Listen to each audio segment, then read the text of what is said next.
বন্ধুরা, তো আমি সন্ধ্যার পর থেকে তোমাদের সাথে ভিডিওটা শেয়ার করছি। তো শুরুতেই দেখলে এখানে আমি ডিমের চপ একটা খেয়ে নিলাম, তারপরে সন্ধ্যার সময় চা এবং কয়েকটা কাঠা নিমকি আর একটা চিপ ছিল, তো সেগুলো খেয়ে নিলাম। খাওয়া দাওয়ার পর এদিকে না একটু নেল পালিশ পরতে খুব ইচ্ছে করছিল, তাই ভাবলাম যে একটু নেল পালিশ পরাই যাক। তো দেখো যেমন কথা তেমন কাজ, এদিকে একদমই পড়া শুরু করে দিয়েছি। আর আমার সত্যি কথা বলতে যখন আমি মানে যখন ভালো লাগে না তখন আমি নেল পালিশ দিই, তারপরে মেহেন্দি দিই, তারপরে চুল মানে চিরুনি করি, কিছু করে বাঁধি।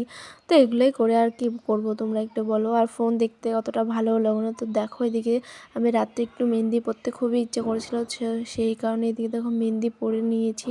তো এই মেহেন্দিটা আমি একটা ভিডিওতে দেখেছি, তো সেটা দিয়ে সেটাই করার চেষ্টা করলাম আর কি। তো একটু ভালোই হয়েছে আমার মনে হয়।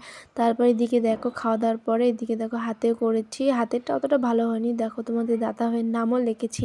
তো সত্যি কথা বলতে আমার মেহেন্দি পরতে অনেক ভালো লাগে, ভালো লাগে আর কি। আর দেখো এটা হচ্ছে কাপেরে মেহেন্দি আমি পরেছি, তোমাদেরকে মেহেন্দিটাও দেখিয়ে দিলাম। তো জানি না কেমন হয়েছে আমার মেহেন্দি পরাটা, তোমরা একটু কমেন্ট করে জানাবে। ভালো লাগলে অবশ্যই বলবে, ঠিক আছে? আর খারাপ হয় সেটাও বলবে যে না ভালো হয়নি, আর একটু ভালো করে চেষ্টা করো। তো যাই হোক, আজকে ভিডিওটা এখানে শেষ, বাই।